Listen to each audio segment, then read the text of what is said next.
वज़ीर-ए-आज़म शहबाज शरीफ ने काबीना का खुसूसी इजलास जुमेरात को तलब कर लिया। वफाकी काबीना का खुसूसी इजलास एक निकाती एजेंडे पर तलब किया गया है। वफाकी काबीना का इजलास परसों सुबह 9 बजे वज़ीर-ए-आज़म हाउस में होगा। यह अहम खबर आप तक पहुंचा रहे हैं। वज़ीर-ए-आज़म शहबाज शरीफ ने काबीना का खुसूसी इजलास जुमेरात को तलब कर लिया है। ज़राए ऐसा बता रहे हैं कि खुसूसी इजलास एक निकाती एजेंडे पर तलब किया गया है। मज़ीद तफसीलात जान लेते हैं। जावेद हुसैन हमारे साथ मौजूद हैं। जावेद, बताएगा एक निकाती एजेंडा क्या है? जी बिल्कुल, इस हवाले से जो है वो एक वफाकी काबीना का इजलास तलब किया गया है और ये इजलास परसों यानी कि 24 तारीख को सुबह 9 बजे वज़ीर-ए-आज़म हाउस में होगा और वज़ीर-ए-आज़म शहबाज शरीफ जो हैं वो उसे चेयर करेंगे।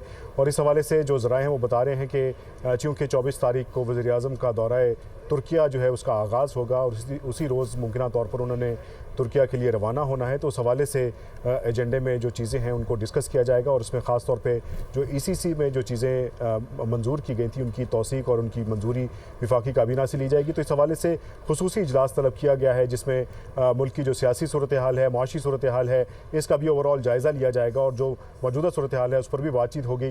तो ये खुसूसी इजलास जो कि ज़राए हैं उन्होंने बताया कि पहले कल जो है वो इजलास होना था, लेकिन अब ये इजलास जुमेरात की सुबह 9 बजे तलब किया गया है क्योंकि 24 तारीख को वज़ीर-ए-आज़म ने तुर्किया का दौरा भी करना है। बहुत शुक्रिया जावेद हुसैन, आपने अपडेट किया।